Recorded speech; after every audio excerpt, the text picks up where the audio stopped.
오늘은 박근혜 대통령의 인권 탄압을 유엔에 고발한 MH그룹과 도태우 변호사의 제네바 대첩이라고 하는 제목으로 말씀을 드리겠습니다. 물론 대첩은 대승리를 말합니다. 제네바에서의 대승리.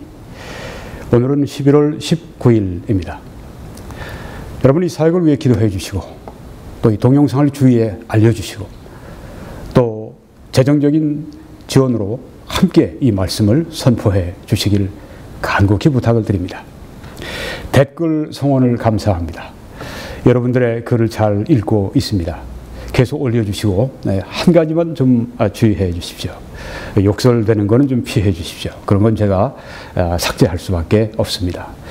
여러분들의 글이 정보가 영향을 주고 있습니다. 오늘 이 메시지도 제가 다음 주에 전할 것인데 어떤 분이 두 번이나 박근혜 대통령의 또 MH그룹과의 지금 이 일이 어떻게 진행되는지 궁금하셔서 두 번이나 댓글을 올리셔서 제가 두 번 답변을 해드리면서 이걸 미리 해야 되겠다 하는 생각을 가져서 오늘 하게 됐습니다. 여러분들의 성원을 감사합니다. 국내에서는 밑에 정보를 활용해 주시고 또 해외에서는 이 페이팔을 쓰실 수가 있고요. 캐나다 또 미국에서는 이 웹사이트로 들어오셔서 왼쪽 맨 아래 동그라미를 노란 동그라미를 클릭하시면 정보가 들어 있습니다. 저기 지금 김홍기 목사 방송 동영상 전체 목록이라고 보입니다. 거기를 클릭하시면 가장 빠르게 여러분들이 손쉽게 저의 동영상들을 접하실 수가 있습니다. 저는 매주일 설교를 오후 2시에 밴쿠버 필그림 교회에서 하고 있습니다. 주소는 아래와 같습니다. 녹화가 되고 있기 때문에 오후 2시 이전에 함께 해주시면 감사하겠습니다. 애국 성도님들, 애국 시민들 함께 모여서 기도해 주시고 또 서로 격려해 주시는 좋은 시간 되시기를 바랍니다. 며칠 전에 이런 이메일을 우리 한국의 기자들이 받았습니다. 유엔의 Human Rights Council 인권위원회 사이드 이벤트, 부대 사건, 부대 행사, 그렇게 번역할 수가 있습니다. 지금 저기에 파란 원 안에 있는 그 내용이 이런 것입니다. 남한의 인권 상황과 박근혜 전 대통령의 재판과 구속에 관한 패널 토론회 이런 것입니다. 기자들에게 이 사이드 이벤트, 유엔의 인권위원회가 이제 주최하는 그 사이드 이벤트, 부대 행사에 패널 토론회에 참석해달라는 내용입니다. MH그룹이 초청하는 것인데요. 제네바, 맨 위에 제네바 사진이 있습니다. 유엔 본부, 지금 여러분이 보시는 이 건물, Palace of Nations라고 하는 건물인데 여기에 유엔 건물들이 많이 있습니다. 여기에서 지난 11월 8일 날 박근혜 대통령의 인권 탄압, 그와 관련된 남한의 인권 사태, 인권 탄압에 관련된 사이드 이벤트가 개최가 됐습니다. 사실 한국인으로 볼 때는 좀 부끄러운 일이죠.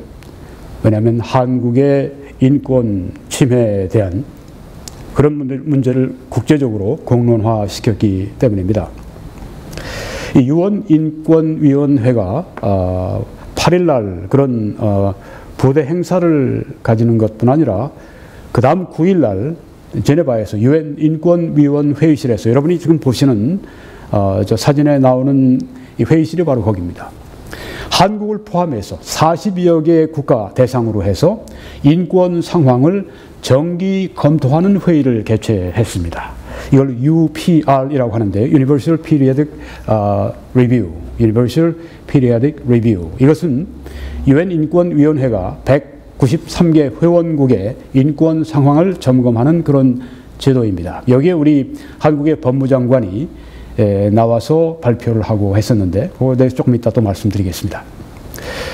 그런데 한국의 인권 상황 정기 검토와 관련돼서 보고서 제출이 이미 지난 8월 달에 마감이 됐다고 하는 것입니다. 이것 때문에 그 MH그룹에 관한 그런 한국 언론들의 보도가 어떻게 나왔는가 하면은 이미 8월에 다가 마감됐는데 지금 뭐 10월 달에 뭐 이런 MH그룹이 뭐 CNN 통해서 그런 얘기한다고 별 소용없다. 영향 못 미친다. 이러고 무시하고 넘어갔습니다. 그런데 어떻게 됐을까요? 사이드 이벤트가 부대 행사가 있는 걸 보니까 이게 뭐 그냥 지나간 게 아니네요. 그렇죠? 네. MH그룹의 여러분이 홈페이지에 들어가시면 이런 것을 만나시게 되는데 맨 아래 보시면 노란 칸에 6월 14일 날 그 발표문이 거기에 있는 것을 볼 수가 있습니다. MH그룹은 6월 14일부터 벌써 공개적으로 이렇게 활동을 시작을 했습니다. 그래서 미리 이 유엔 인권위원회에 연락을 언제 취했는지는 분명하지 않지만 연락을 분명히 취했을 것으로 생각을 합니다. 뭐 그다음 보니까 8월 달에 있고 또 9월 달에 있고 10월 달에 있고 이렇게 4번이나 스테이트먼트를 여기에 선언문들을 계속 여기에 발표하는 것을 볼 수가 있는데요. 이 MH그룹이 한국의 조선일보에 9월 27일 날 이런 광고를 여러분 위에 보시는 그런 광고를 게재했습니다. 박근혜 대통령의 불법적 구금 및 인권 유린에 관하여 유엔과 국제사회가 공동조사 착수한다. 이런 것입니다. 그뿐 아닙니다. 10월 18일 날 이제 이런 또 그 보도가 나왔습니다. CNN과 이 MH그룹이 인터뷰를 하고 난 다음에 CNN에서 보도하기를 Ousted South Korean President suffering in jail, lawyers say. 축출된 남한의 대통령이 옥중에서 고통을 당하고 있다고 변호사들이 말한다. 이런 그 기사가 나와서 세계가 좀 깜짝 놀랐습니다. 아니 남한 대통령이 그 부정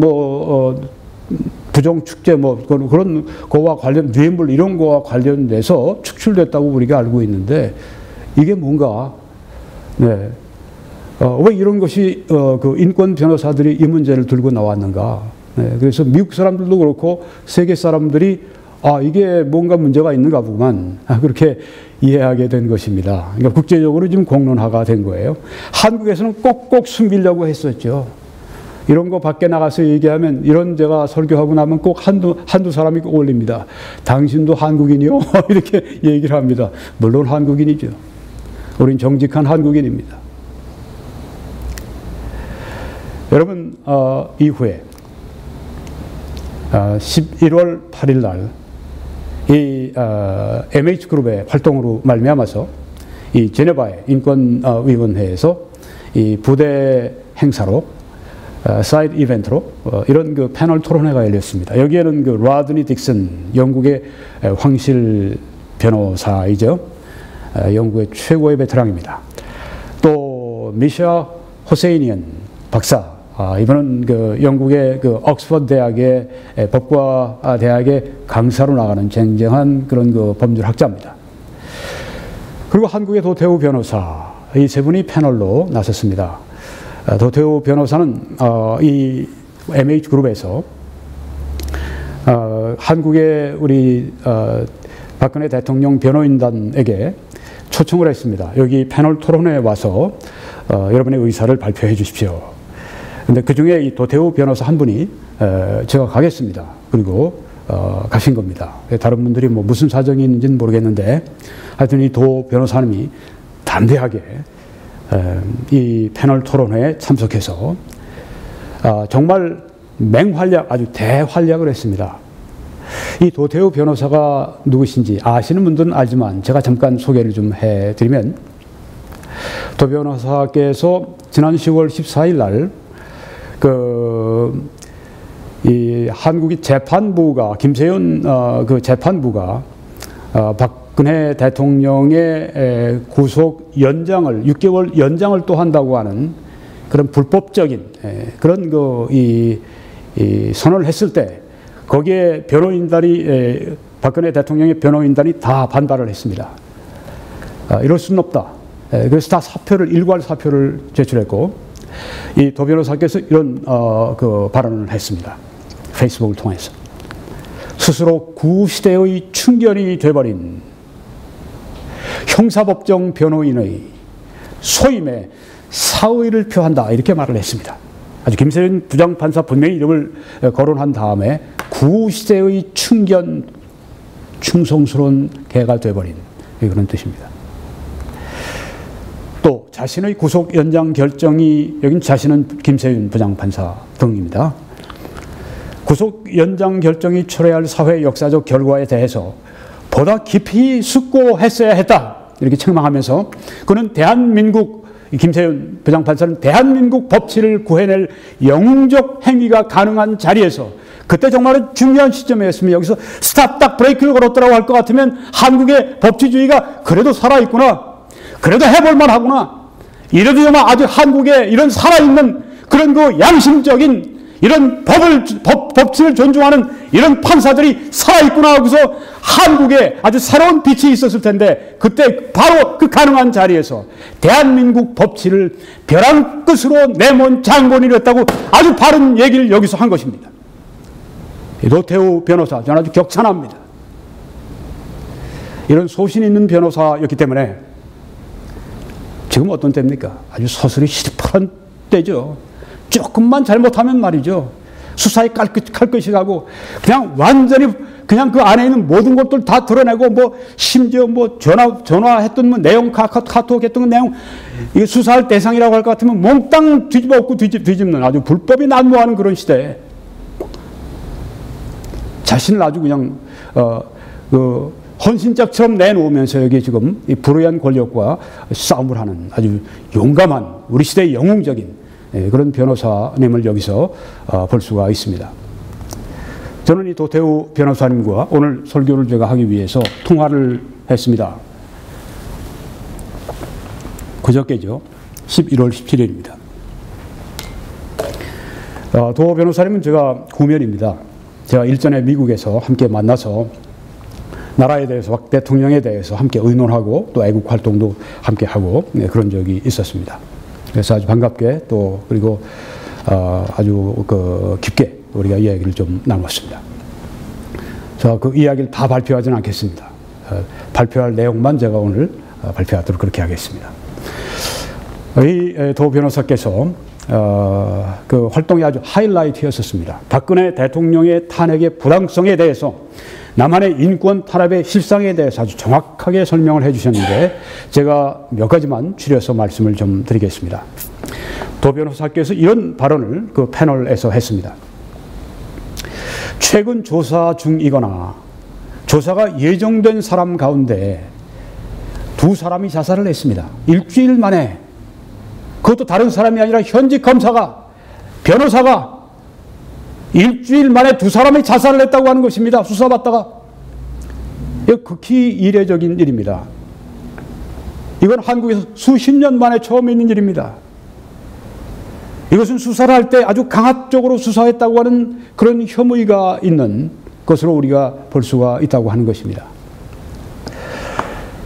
왜 이런 수사가 됐는가 하면 박근혜 대통령이 당선된 선거, 거기에 인터넷 댓글로 개입했다고 하는 그 혐의가 있다 그러고 한 것입니다. 이건 아주 정치 보복으로 그렇게 보이는 것이라고 하는 것입니다. 하여튼 박 대통령과 관련된 사안이라고 할 것 같으면 아주 가혹하게 조사하고 또 형량을 때려도 아주 무겁게 형량을 때립니다. 박 대통령 잡자고 근처에 있는 사람들을 이렇게 아주 가혹하게 대하고 조금이라도 문제가 있다고 할 것 같으면 이건 뭐 그 몇 개월 할 걸로 몇 년 그냥 이렇게 때립니다. 체육특기생, 이거 뭐 우리 이대인 거 압니다. 부정 입학과 관련된 노령의 암 환자, 암 지금 투병 중에 있는 그 여교수에게 지역을 제가 잘못 써서 징역입니다. 징역을 5년형이나 구형을 했습니다. 이게 납득이 될 수 있습니까? 이게 혁명재판, 이게 여론재판, 인민재판 아니면 이런 게 가능합니까? 이건 제가 좀 제 마음을 또 여기다 말씀드린 겁니다. 여기 적힌 거 이제 우리 도 변호사의 말씀입니다. 박 대통령과 관련된 자의적인 불법 구금에 대해서 말씀드리겠습니다 하고 이렇게 시작을 합니다.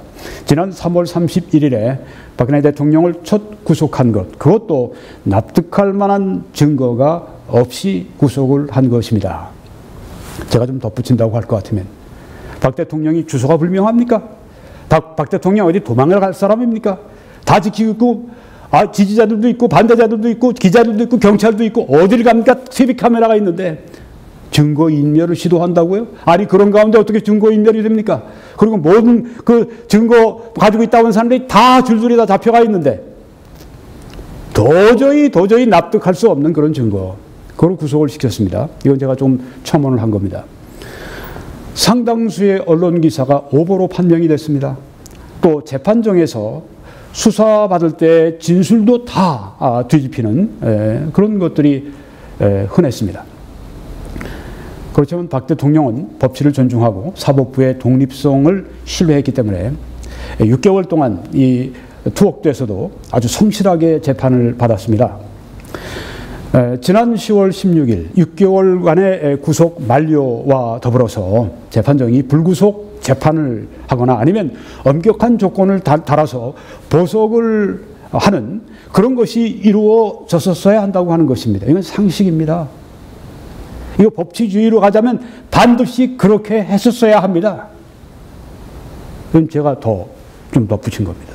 재판부는 적법 절차와 형사소송법의 재규정을 어겨가면서 6개월간의 재구속 결정을 또 내렸습니다.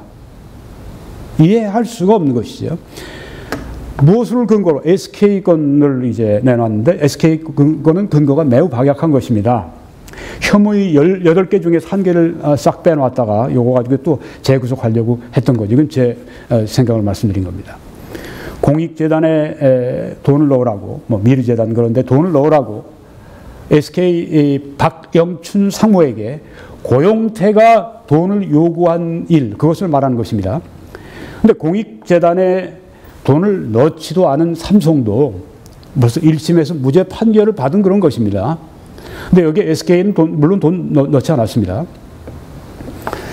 이렇게 돈을 요구하면서 돌아다니는 이 고용태, 이 활동을 박 대통령이 어떻게 청와대에서 알 수가 있습니까? 알 수가 없었다는 얘기입니다. 근데 알았다고 자꾸만 하면서 뇌물죄로 걸려고 지금 그러죠. SK가 청와대에 확인해 보자고 하니까, 그러니까 SK에서 자꾸만 고용태가 돈을 요구하니까, 이거 우리 청와대 한번 알아봅시다. 이렇게 얘기를 하니까 고용태가 이거 없던 일로 하자고 오리발 내밀면서 끝내자고 이렇게 해서 이제 끝난 일입니다. 네, 돈이 오간 그런 얘기 아니에요. 확인까지 다 된 그런 일입니다. 그리고 최태원 회장을 비롯해서 이건 최태원 회장에게 보고도 안 됐답니다. 밑에 사람들이 하다가 보니까 이게 이런 그 사기거리라 생각이 되니까 보고도 안 했어요. 하여튼 최태원 회장까지 다 포함해서 95%의 재판이 완료된 것입니다. 다 된 것입니다. 이게 중요한 것 다 끝낸 것입니다. 이런 걸 가지고 이 문제 때문에 이 조사하겠다고 또 구속을 법적인 절차를 어겨가면서까지 또 그렇게 재판부에서 6개월 연장을 시켰다고 하는 겁니다.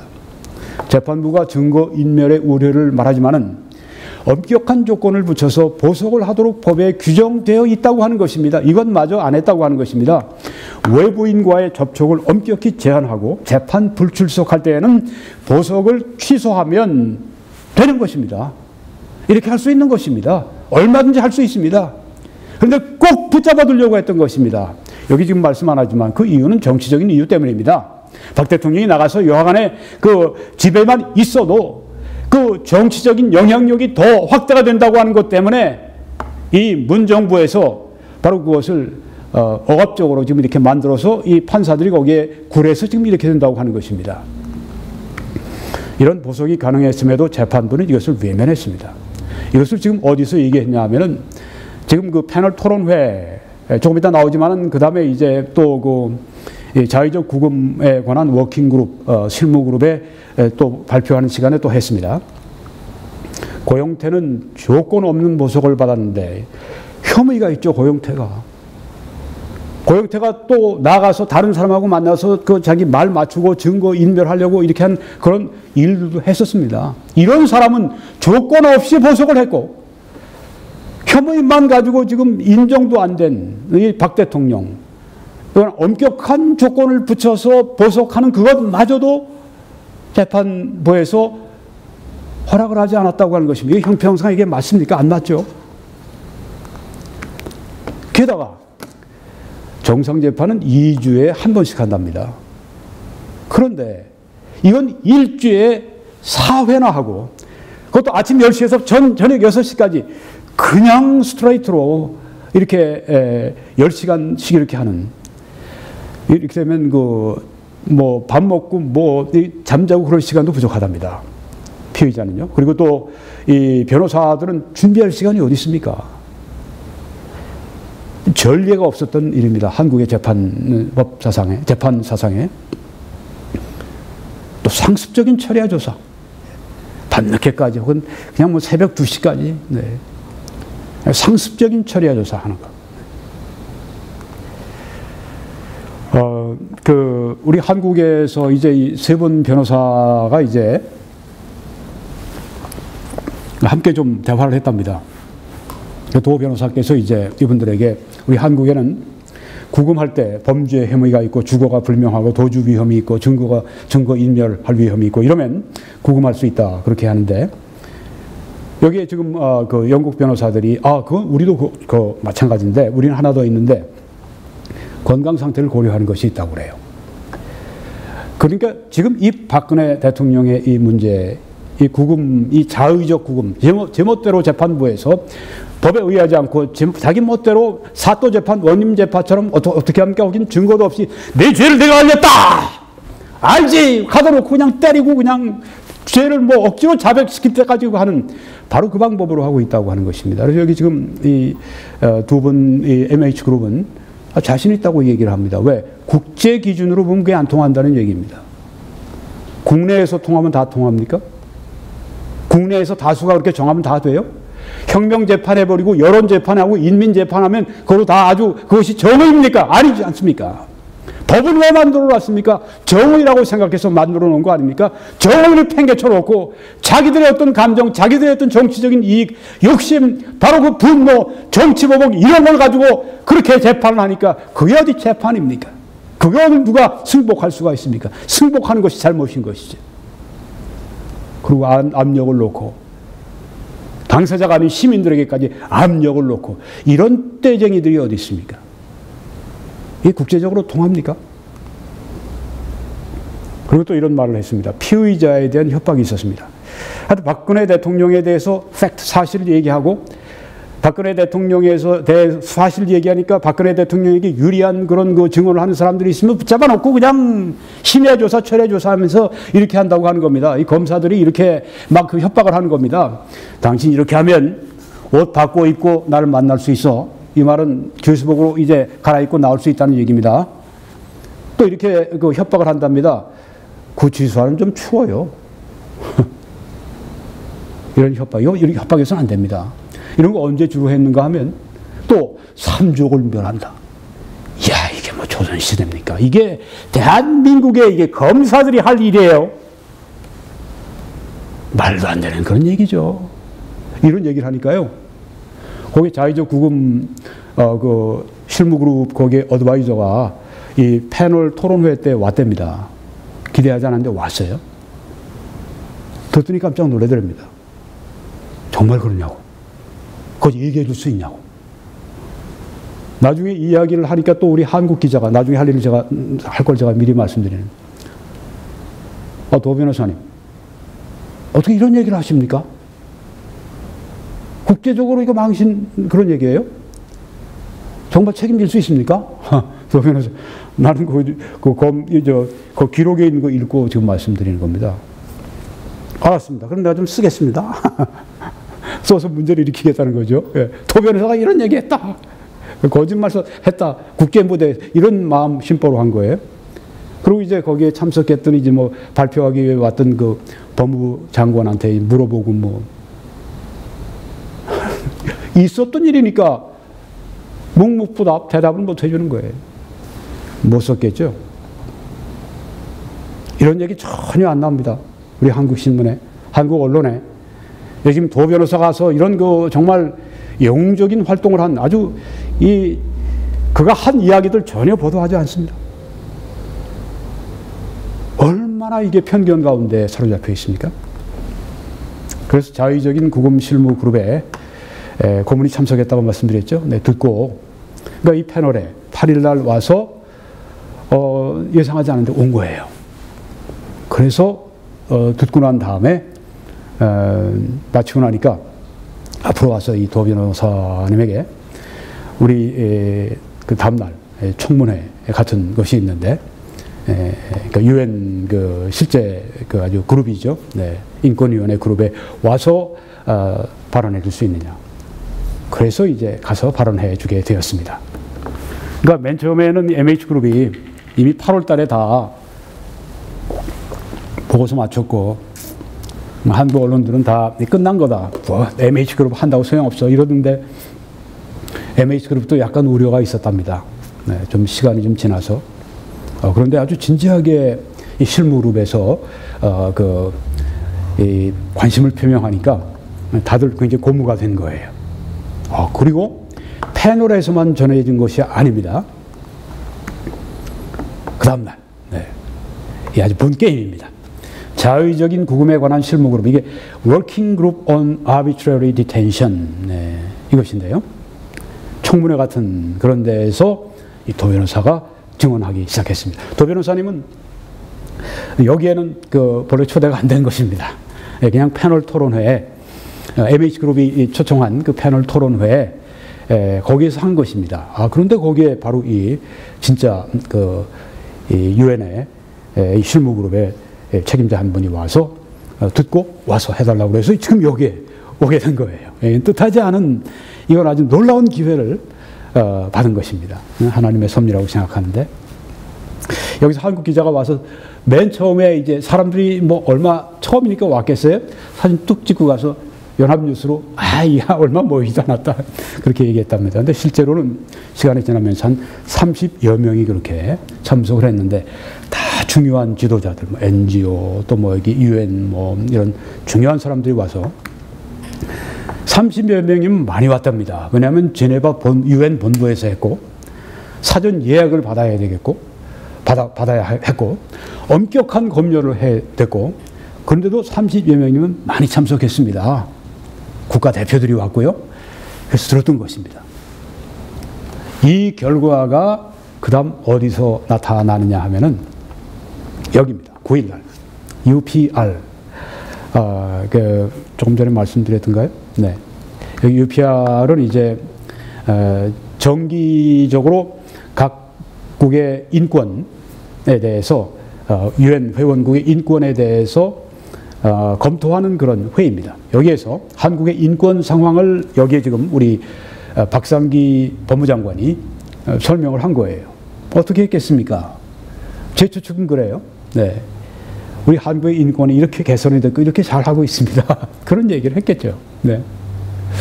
그런데 끝나고 난 다음에 잠비아 대표를 비롯해서 여러 사람들이, 하여튼 한 국가의 대표가 1분 30초씩 이렇게 질문할 수 있답니다. 근데 일어나서 아주 곤란한 질문을 한 거예요. 왜?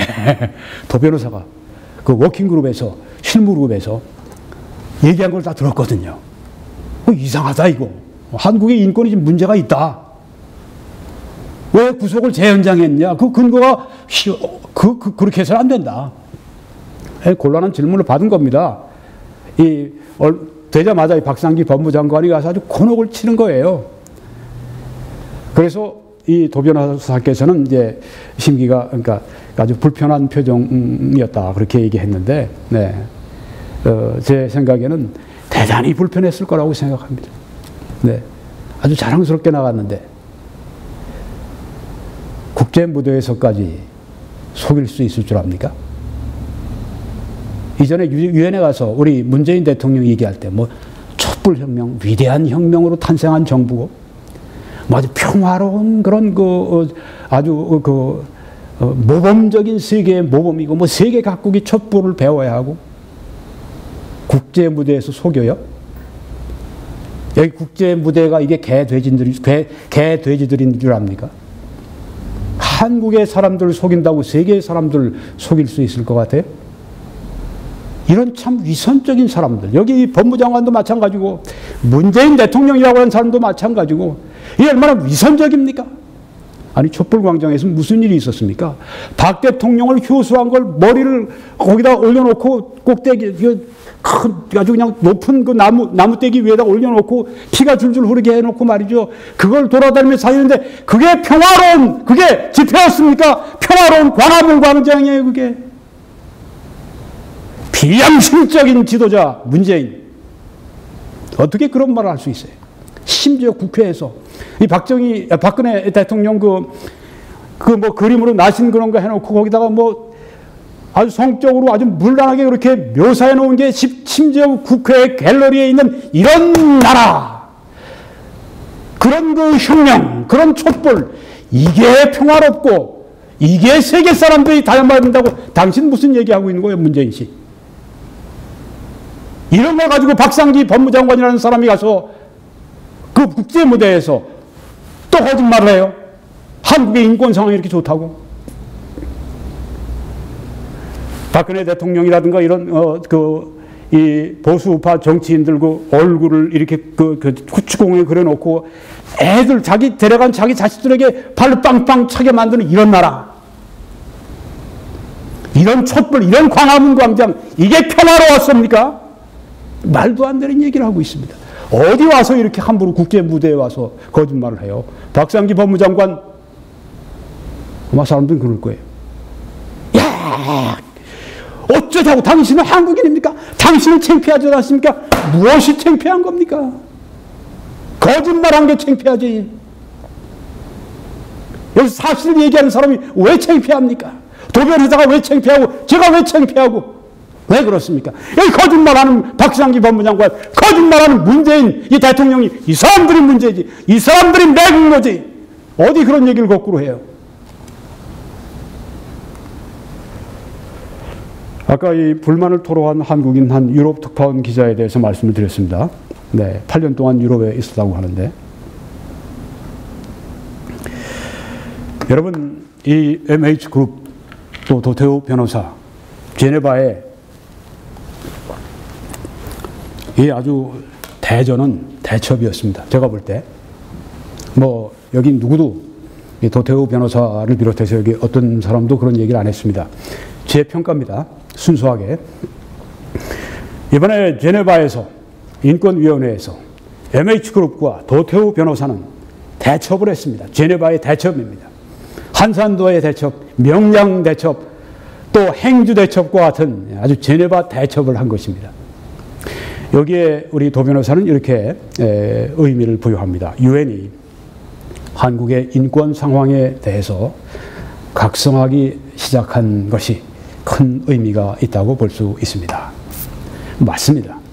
근데 저는 한 가지를 좀 덧붙이고 싶습니다. 네, 맨 오른쪽엔 제 얼굴이죠. 네, 제가 말하는 것입니다. 국제사회가 박근혜 대통령 탄핵의 부당성에 대해서 또 한국의 현 친북 좌파 정권의 도덕적인 정당성에 대해서 재고하기 시작한 것이 또 다른 큰 의미라고 하는 것입니다. 야, 이거 들어보고 나니까 박근혜 대통령 재판이나 구금한 것이나 자의적으로 제멋대로 구금한 것이나 이거 문제 있네. 탄핵에 그 문제 있네. 세계 사람들이 생각해 보게 됐습니다.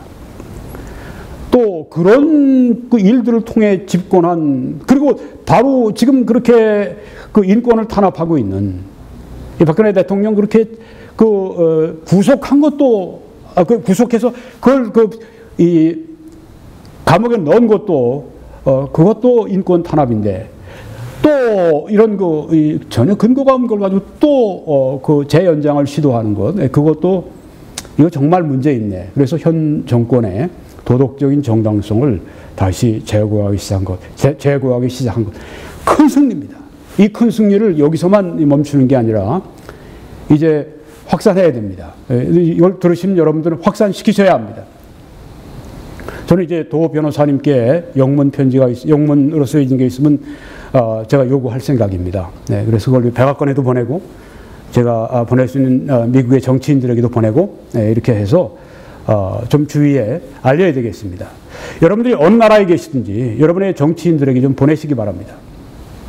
그렇게 해서 또 언론에 보내시고 이렇게 해서 이 문제를 국제 쟁점으로 그렇게 삼도록 해야 합니다. 아주 중요한 아주 모멘트를 우리가 여기에 받았는데 여기에 그 국제재판 그 변호사들이 나왔고 또 여기에 우리 도 변호사 같은 분이 아주 명료하게 그렇게 상황을 말씀해 주었고 분명히 영어로 발표를 했을 거라고 생각하기 때문에 영어 이 선언 발표문이 있을 거라고 생각합니다. 이렇게 해서 이걸 좀 확산할 필요가 있다고 생각합니다. 국내에서는 뭐 안 돼요.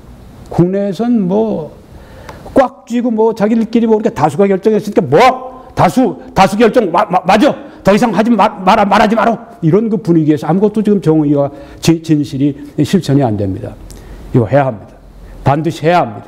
이거 박근혜 대통령 개인뿐 아니라 나라를 위해서 여러분의 후손을 위해서 앞으로의 장래 대한민국을 위해서 반드시 싸워서 이겨야 될 그런 그 상황입니다. 자, 여러분 이 자의적인 구금에 관한 실무 그룹, 네, 지금 여기 우리 사진에도 이들의 사무실인데요, 이들의 회의실인데요. 어떻게 할 것인가? 아무도 모릅니다. 이게 정답입니다. 네, 그렇지만 제 생각은 그렇습니다. 이렇게 관심을 가지고 이번에 도 변호사께서 이제 이 실무 그룹에서 워킹 그룹에서 이제 발표도 하고 또 그리고 이제 그 다음 그 본회의에서 한국의 법무장관에게 그렇게 날카롭고 또 강력한 질문을 던진 그 각국 대표들 여론이 지금 확산되고 있습니다. 이 문제를 그냥 넘길 수 없습니다. 아까 조금 전에 그 법무장관이 이제 그런 질문을 각국 대표로 받지 않았습니까? 그럼 다음번에 반드시 답변해야 된답니다. 답변해야 됩니다. 뭐라고 답변을 할 거예요? 저는 이 워킹그룹에서, 실무그룹에서 한국으로 대표들을 좀 파송하지 않을까 싶습니다. 신속하게 움직이도록 기도하시기 바랍니다. 뭐 우리나라 뭐 법무부 뭐 그것도 듣고 하겠지만 저 다 살펴봤지만 빈약하기 짝이 없어요. 왜? 진실이 아니기 때문에. 국제 기준에 맞지가 않기 때문에. 근데 한 가지 문제는 여기 유엔에서 이렇게 얘기해도 권고사항이지 그것이 강제사항은 아니랍니다. 근데 그게 힘이 없는 건 아닙니다. 왜냐하면 여론이라는 걸 무시할 수가 없기 때문에 그런 것입니다. 자, 그럼 MH그룹은 앞으로 어떻게 갈까요? 이것도 뭐 그들이 이제 아직은 발표하지는 않으니까 제 생각입니다. 이번에 잘 싸웠습니다. 네, 그리고 아주 쟁쟁한 국제법 변호사고 또 이게 잘못된 것이 분명하기 때문에 시간이 흐르면 우리의 주장이 우세하게 될 것입니다. 그동안 잘 싸웠기 때문에 MH그룹이 앞으로 좋은 전략으로 잘 싸울 것을 저는 믿습니다. 그럼 박근혜 대통령의 장래가 어떻게 될 것인가 하는 것입니다. 사실 이게 초점인데요. 그 유엔 결정이 때로는 10년까지 걸린답니다. 그게 이렇게 지나가는 과정이. 네. 그래서 이 댓글에 박근혜 대통령 지금 참 그 감옥에서 어렵습니다. 건강이 너무너무 힘듭니다. 일초가 급합니다. 그렇게 아주 안타까움을 표현한 분들이 있었습니다. 아주 충분히 공감합니다. 그럼에도 불구하고 박근혜 대통령의 장래가 그렇게 순탄치가 않습니다. 지금 이제 그 변호인단이 다 사임을 했고 아마 골속 재판으로 진행이 될 텐데 전문가들은 앞으로 6개월 안에 재판이 끝날 것으로 그렇게 생각을 한다고 합니다. 물론 재판 결과는 우리가 다 예단할 수가 있습니다. 그러니까 지금 감옥에 계신데 앞으로 재판받고 진짜 감옥 생활을 더 오랫동안 해야 되는 쪽으로 이렇게 흘러갈지 모르겠습니다. 여러분, 마치 지금 이쪽에 장수를 잡아다가 악마의 성에 가둬놓고 겹겹이 그냥 이 지키는 군사들로 이제 그 성을 에워싸고 구해내려고 지금 들어가는 우리 군사들을 그저 쳐내고 막고 지금 계속 그렇게 하고 있는데요. 제일 앞에서 이렇게 겹겹이 아주 에워싼 친위대 같은 그룹이 바로 여기입니다.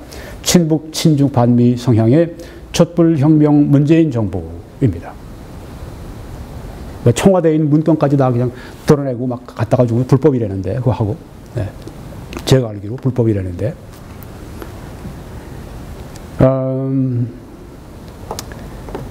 요 근래 제가 어디, 보니까, 이렇게 지금 이 선거에 뽑힌 이 정부가 그렇게 탄핵을 하는데 박 대통령 탄핵에 앞장섰던 이유 가운데 하나는 무슨 기자인데, 이성훈 기자인가, 동아일보 기자인데, 요 최근에 발표했습니다. 책을 하나 냈습니다. 거기에 보니까 선거에서 이기려고 그렇게 했다고 하는 겁니다.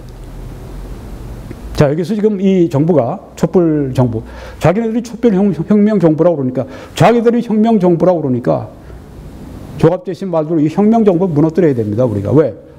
우리 헌법엔 혁명을 용납하지 않으니까. 자기들 멋대로 그냥 비헌법적인 그런 얘기를 하는 겁니다. 하여튼 이 촛불 혁명 정부가 자기들이 도덕적 정당성을 또 확보하기 위해서 꼭 박근혜 대통령을 이제 아주 중한 판결을 내리도록 그렇게 지금 계속하고 있습니다. 이게 지금 아주 그냥 강력하게 지금 둘러싸고 있습니다. 여기에 지금 모든 게 다 움직이지 않습니까? 언론도 그렇고 여기에 어용 판검사들 다 여기 동원되고 있고, 사법부가 독립은 무슨 독립이에요. 네, 지금 다 이런 식으로 독재 좌파의 정부가 예전에 이 군사 독재보다 더 심할 정도로 이렇게 지금 하고 있습니다. 또 그 추종자들이 어떻습니까? 겹겹이 에워싸고 있습니다. 그리고 그 외곽에 보게 되면 종북, 종중, 반미, 소위 진보적 민족주의. 이 진보적 민주주의는 달리 얘기하면 공산혁명입니다. 주사파들을 말하는 겁니다. 여기 보십시오. 한반도 전쟁 근원 주한미군 철수하라. 저거 북한에서 말하는 거 그대로 지금 그 앵무새처럼 되풀이하는 거 아닙니까? 옆에 또 보십시오. 남북은 공동선언 이행하라. 북미는 평화협정 체결하라. 이렇게 해서 이제 주한미군 철수, 이게 서로 연계되는 건데, 이게 다 북한이 말하는, 북한의 지령을 받고 움직이는 주사파들이 지금 저렇게 대로를 활보하면서 저렇게 지금 광화문에서 저런 집회를 하도록 지금 놔두는 지금 상황이 돼 있다고 하는 겁니다. 얼마나 위중합니까? 이런 자들이 겹겹이 둘러싸고 있기 때문에 우리 박근혜 대통령의 이 장래가 이렇게 매우 어둡고 매우 힘든 것입니다. 이건 우리 태극기로 대변되는 우리 애국 세력의 그 장래와 아주 밀접하게 연관되어 있습니다. 왜 박근혜 대통령을 이렇게 짓밟으려고 하느냐? 아주 그냥 마녀사냥 화형을 시키려고 하느냐? 그건 태극기로 대변되는 이 애국 보수우파 애국 세력을 완전히 불살라버리겠다고 지금 하는 것입니다. 될 것 같습니까? 절대 안 됩니다. 그렇게 돼서도 안 됩니다. 그렇게 되도록 놔둬서도 안 됩니다. 여러분, 지금 상황을 임종석 실장은 아직도 주사파인가? 이거 한 2만 명이 넘게 지금 보셨는데, 며칠 사이에. 여러분, 여기에, 지금 한국 사회의 실정, 이 주사파의 실정이 생생하게 담겨 있습니다. 제가 이거 거의 40-50시간 그 이상 제가 투자해서 제가 여러 자료들을 참고하고 듣고 계속 그렇게 하면서 여기 집대성에서 마련해 놓은 자료인데, 이거 2만 2천 앞으로 계속 들어오겠지만 이것만 가지고 있기엔 너무너무 안타깝습니다. 여러분, 이것을 좀 퍼서 리크하시든지 공유하시든지 어떻게 하시든지 좀 주위에 좀 터뜨려 알려주시기 바랍니다. 아직 여러분 시청하지 않으신 분들은 이거 꼭 시청하시고, 이 한국 사회의 문제에 대해서 아주 집중 조명한 거 꼭 여러분들이 오늘 중으로라도 시청하실 수 있게 바라고 또 주위에 알려주시기 바랍니다. 박 대통령의 진실 규명을 위해 기도해 주십시오. 또 장기간 옥중에 계시지 않을까 싶은데, 이 건강 보존을 위해서 여러분들이 또 기도해 주시고, 또 특별히 겨울이나 이런 때 옥중의 필요를 위해서 기도해 주시고, 또 필요가 채워지도록 여러분이 함께 해 주시길 바랍니다.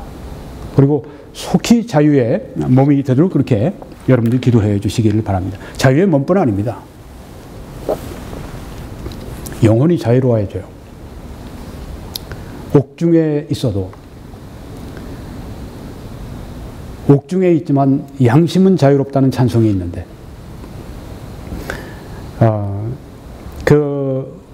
우리가 성도들의 수기를 보면 특별히 영국의 퓨리탄들이 아주 이 종교 핍박을 받을 때 많이 감옥에 갇히고 많은 사람들이 옥중 생활을 했는데 어떤 사람들은 10년, 20년까지 하기도 했는데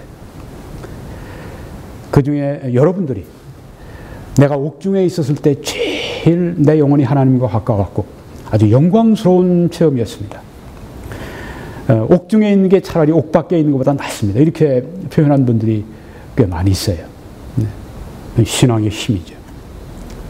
박 대통령이 만약에 옥중 생활이 길어져서는 안 되겠지만 그렇다면 그 영혼의 자유를 누릴 수 있도록 그리스도 안에 자유가 있습니다. 여러분 여기 보시면 왼쪽에 있는 그 그림은 Proclamation of Emancipation, 링컨 대통령이 이 노예 해방 선언문에 그 사인을 했는데 바로 그것입니다. 1863년 1월 1일 링컨 대통령이 여기에 이 서류에 사인을 하자 놀라운 일이 벌어졌습니다. 그동안 거의 한 250년 동안 노예가 됐던 이 흑인들이 삽시간에 그냥 그 자유인이 된 것입니다. 놀랍죠. 그 펜 하나로 그렇게 자유인이 되었습니다. 여러분, 이런 자유가 성경에 있습니다. 아들이 너희를 자유롭게 하면 너희가 참으로 자유하리라고 말씀하셨습니다. 그 아들 예수 그리스도가 우리 영혼을 죄로부터 자유하게 하십니다. 염려로부터 자유하게 하십니다. 험으로부터 자유하게 하십니다. 우리를 온갖 결핍으로부터 자유하게 하십니다. 그 아들 예수 그리스도가 너희를 하나님의 아들이 너희를 자유롭게 하면 너희가 참으로 자유하리라. 예수 그리스도를 이 시간에 마음의 구주로 영접하십시오. 그 아들 예수 그리스도를 믿는 자 어떻게? 예수 그리스도가 십자가 위에 날 위해 피를 흘리셨을 때 나의 모든 죄값을 감당하시고 내 모든 죄에 대한 그런 모든 처벌을 다 받으셔서 내가 이제 예수 그리스도를 믿을 때 그 모든 죄의 처벌이 나에게 오는 것이 아니라 예수 그리스도에게 전가된다고 하는 것. 이미 2000년 전에 이루어진 일을 당신이 마음속에 믿고 그 아들 예수 그리스도를 영접하고 곧 그를 믿는 자는 하나님의 자녀가 되는 권세를 주신다고 했습니다. 박근혜 대통령 언젠가 이 동영상을 들으실 때 만약 이 말씀에 부딪히신다면 예수 그리스도를 여러분 당신의 구주로 영접하십시오. 또 오늘 시청하시는 분들 가운데 아직 예수 그리스도를 모르시는 분들이 계시면 그리스도를 영접하시기 바랍니다. 그래서 구원 받으시고 영혼의 자유함을 얻으시고 그렇게 하시기 바랍니다.